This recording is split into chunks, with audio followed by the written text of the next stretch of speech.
Thank you. So we're going to try something different. We're going to try and patch our meteorologist in live stream. He really wanted to be here, but he couldn't make it, unfortunately. If we do have some connectivity issues, though, we'll go to a contingency plan. But Tom Wright, welcome. Hi, thank you. Yes, my name is Tom Wright. I'm an incident meteorologist with the National Weather Service, and I come out of Medford. And I was here, like others have said, for the holiday farm fires.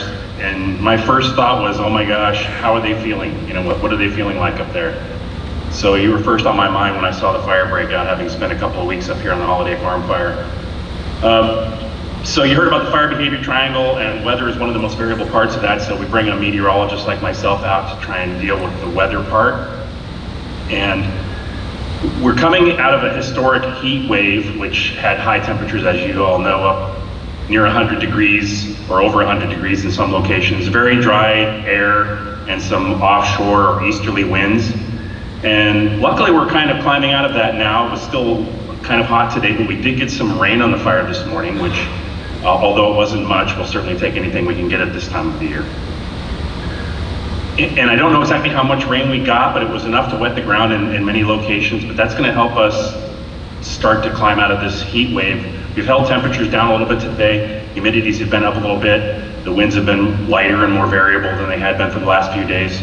So that's where we are now, and I've got a weather matrix that I think they're gonna pull up for you, and there it is. And although this can be kind of an eye chart, it's really easy to follow along because, as you might imagine, it's green good, red bad. So this is based on the Pebble Ross, which is a weather station that's just east of the fire. And the reason we use this site is because we have decades of weather history that we can correlate with fire conditions. And so where you have green on the chart there, its conditions are favorable for suppression or unfavorable for fire activity.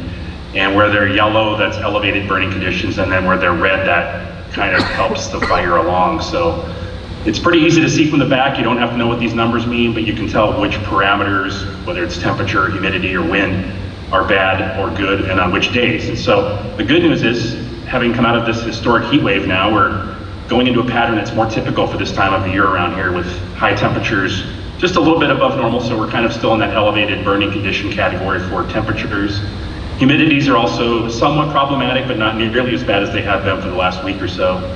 And the westerly flow coming in, while gusty, and we don't really want windy conditions, certainly, it's helping to bring in some higher humidities, especially at night.